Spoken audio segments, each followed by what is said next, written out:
Everyone, if you have ever reached out to your financial advisor and asked about investing in Bitcoin, you have probably gotten an answer very similar to the answer that everyone seems to get when they ask their financial advisor about investing in Bitcoin. So I want to walk through what that answer is, why they tell you that, and what it means. Okay, so first of all, Bitcoin, investing in one of the Bitcoin exchange traded funds, ETFs, is a fantastic way to invest in Bitcoin. The big ones are BlackRock's IBIT, and the other one is the Fidelity Bitcoin ETF, which is BTC. F is in Fidelity. BTC, SBTC. Okay, so great way to invest in Bitcoin. You can invest via an IRA, a Roth IRA, a 401k, a 403b, a rollover IRA. Great opportunities. But if you reach out to your financial advisor, they don't want to do it. And let me tell you the reasons they don't want to do it. But first, let me tell you what they're going to tell you. The first thing they're going to tell you is they're going to say you are already invested in Bitcoin by your investments in the broad stock market, which is technically true, but irrelevant. So, for example, Tesla has, let's call it $1 billion of Bitcoin on their balance sheet, but the company is worth, I don't know, $1 trillion. I didn't look it up, but some very large number. So it's true that 1/1000th of the value of Tesla is Bitcoin. And it is true that I believe Tesla's in the Fortune 500. And therefore, it is technically true that if you're invested in the Fortune 500, you are invested in Bitcoin. But it is such a ridiculously small percentage of your total investments that it's a completely irrelevant part. So anyone that tells you you're already invested in Bitcoin because you're invested in the NASDAQ or the Dow Jones Industrial Average or the S&P 500 or a broad stock market index that is honestly a ridiculous answer, because the total exposure to Bitcoin from those investments is a tiny fraction of 1%. Maybe it's 1/100th of 1%, maybe it's 1/10th of 1%, but it's honestly just a ridiculously small percentage of a fraction of 1%. Okay. But it is still technically true. It's just irrelevant because it's so small that even if Bitcoin went up 100x, you wouldn't even notice it on your investments. Okay, the second thing they're going to tell you, so that is a bad answer. The second thing they're going to tell you is it's super risky. Now, Bitcoin is not super risky. Maybe 10 years ago or 15 years ago, it was risky, but it has been massively de-risked. It is now a $2 trillion asset. Never in the history of mankind has a $2 trillion asset ultimately gone to zero. There's a lot of other things that have gone to zero, but nothing that is of the size and magnitude of Bitcoin. Things just don't get as big as the size and magnitude of Bitcoin and then go to zero. So there are lots of risky things to invest in artificial intelligence. There are lots of risky things to invest in that are in the crypto world. Crypto meaning everything that's not Bitcoin. Bitcoin is a cryptocurrency, but when people talk about crypto, they typically mean all of the junk meme coins and Ethereum and Solana and XRP and all that sort of stuff. Yes, it is true. All of those things are very risky, but Bitcoin is not one of those things. That doesn't mean it's no risk. It is just radically lower risk. So if your financial advisor groups Bitcoin with crypto, or groups Bitcoin with AI, or groups Bitcoin with anything else, that is an uninformed approach to things. So, because they ought to know better. I mean, they just ought to know better. Okay, so why are financial advisors so ignorant of Bitcoin? The reason is they do not make money off Bitcoin. If you are invested in the assets that they manage for you, typically they get 1% of your assets. And it doesn't matter if your assets go up or down.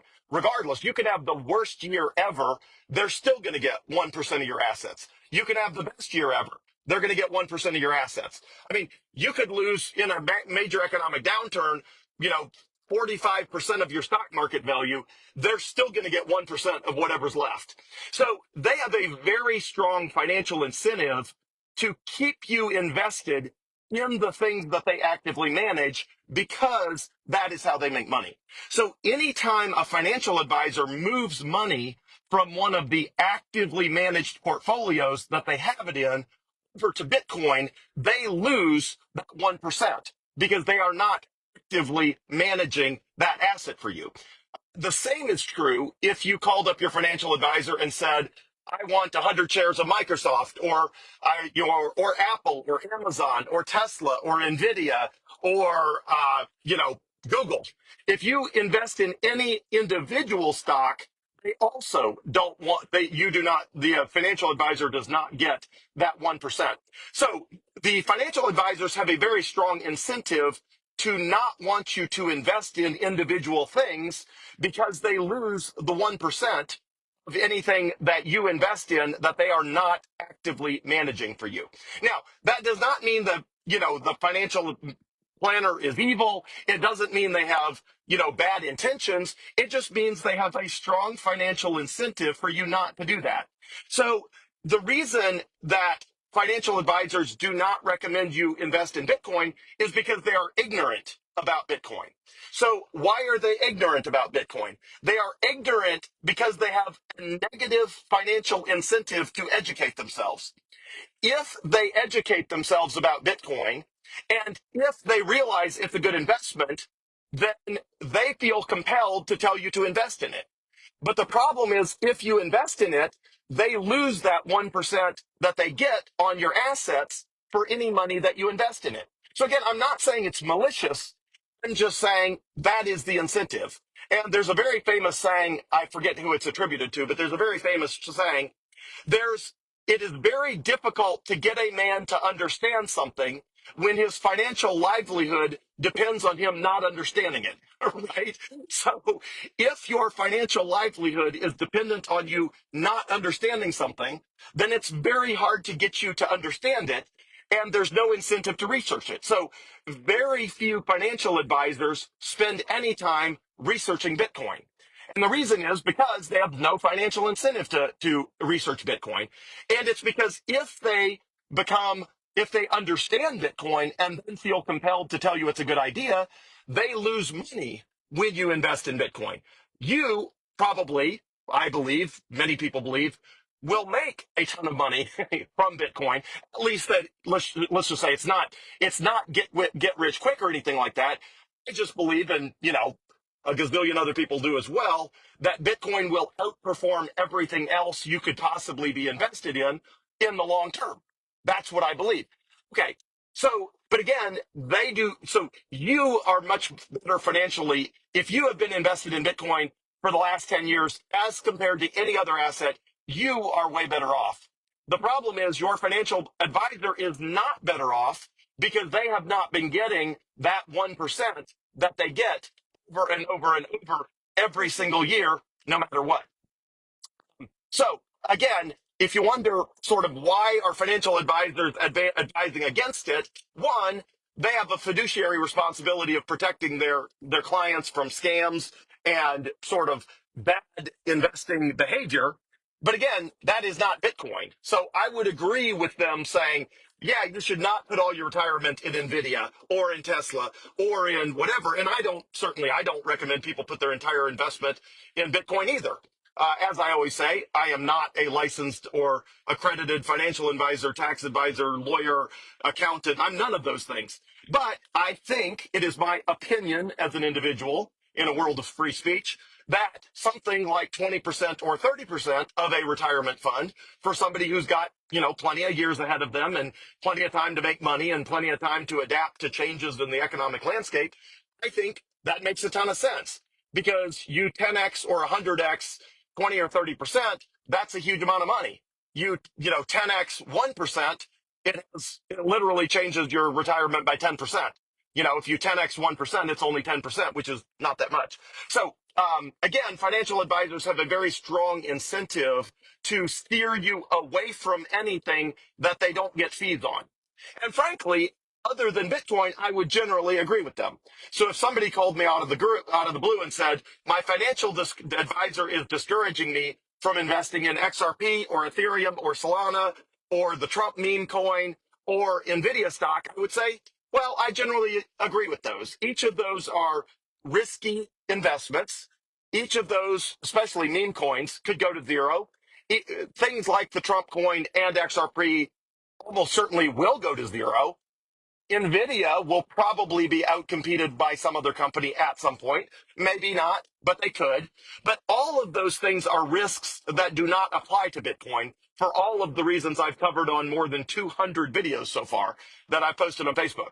So in those more than 200 videos, I've covered in depth why Bitcoin will not be outcompeted, why Bitcoin is here to stay, why nothing that has reached a market value of $2 trillion has ever then subsequently gone away, and why I think Bitcoin is not a risky investment like any of those individual things. So again, when it comes to Bitcoin, financial advisors should educate themselves. It is the fastest growing financial asset in the world for the last 10 years, 11, 12, 13, 14, 15, 16 years.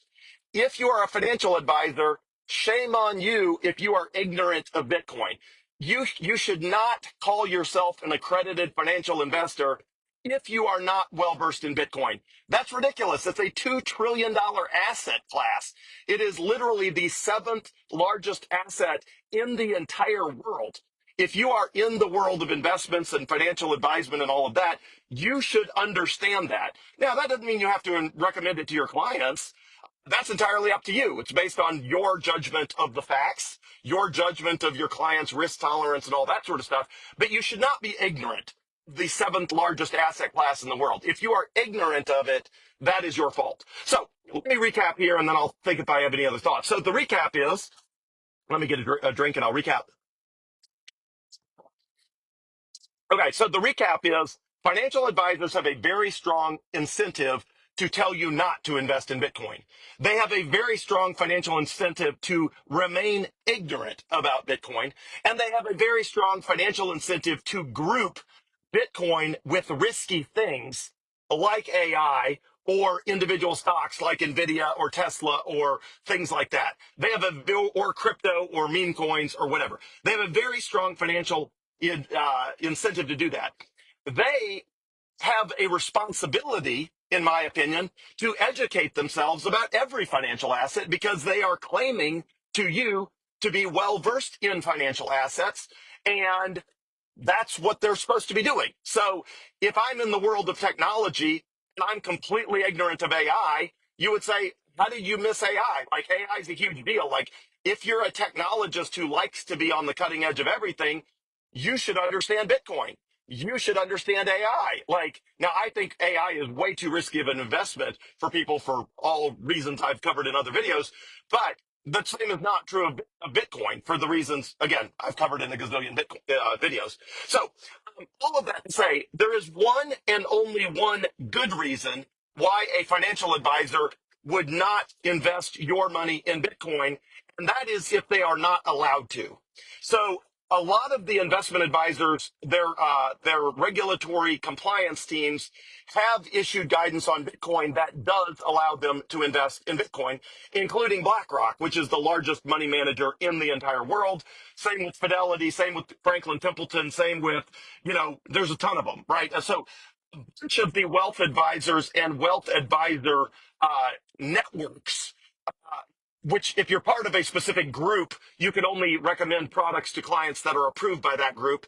And if you recommend client products that are not approved by the group, then you're not covered under their risk insurance. So if that is the case with your financial advisor, that is totally legitimate and that is totally understandable. In that situation, they should not tell you that it's, you're already invested in Bitcoin. They should not tell you because again, it's such a ridiculously small percentage of the S&P 500 or the NASDAQ or the Dow that it's completely irrelevant. They should not tell you that. They should not tell you that it's super risky and you should avoid it. They should not tell you any of those things. What they should tell you is, I'm glad you're looking into Bitcoin. They can share whatever their opinion is. And they should tell you, unfortunately, I can't invest your money in Bitcoin. I wish I could, but I can't because my regulatory compliance team, the platform that we use, will not allow it. Now, that is perfectly legitimate. If they are, if they are not legally allowed, the platform provider that they use or the regulatory compliance people that they have their insurance or their licenses with, if they will not allow them to recommend or invest in a Bitcoin ETF, that is totally legitimate, but they should be upfront about that. They should tell you that that is the reason that they are not allowed to put your money into Bitcoin, rather than these roundabout answers, which display either, in my opinion, it is disingenuous to tell somebody, it is absolutely disingenuous to tell somebody that they already are invested in Bitcoin if they are only invested in the broad stock market. That, again, that's completely ridiculous. Or if they tell you it's super risky like AI, or it's super risky like crypto, or super risky like meme stocks or meme coins or whatever, again, that is ignorant. So, to recap the reasons, if they tell you you're already invested in Bitcoin, that's bogus. If they tell you that it's risky, that's ignorant. If they tell you they can't, that is legitimate, assuming that they're actually accurate on that fact. Now, a lot of people actually can invest in the Bitcoin ETFs. They just don't want to research it, so they tell you they can't. So, but if they have researched it, and if they legitimately cannot invest in the Bitcoin ETFs, then of course that is a very legitimate reason to tell you that they can't, because they can't. And there literally is nothing they can do about it unless they completely changed over all of their systems and the platform they use. And obviously that's not a reasonable request for a financial advisor. If they've built their entire business on a specific provider of investment products, they're certainly not going to move to a different provider just so that you can invest in a Bitcoin ETF. So that is completely understandable. So if I get a little fired up about this topic, it's because the financial investor, the certified financial plus planner market is, in my opinion, radically overpaid for the value they create. So, and part of that is, I've had experience personally with financial advisors who, over a very extended period of time, only delivered a return to me of 3%. So the total return on the portfolio was 4%. They took one of those 4% and left me with 3%.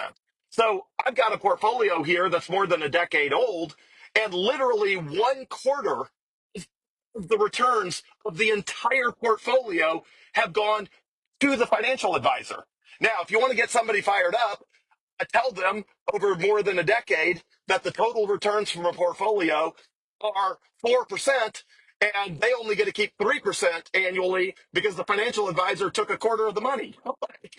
That sounds crazy. That's ridiculous. I mean, who on earth pays somebody a quarter of the total returns of the portfolio to park it in a fund they don't even manage? It literally just sits there and other people somewhere manage it. So it gets me fired up, especially when financial advisors say things that are not true, like you're already invested in Bitcoin if you're invested in the S&P 500.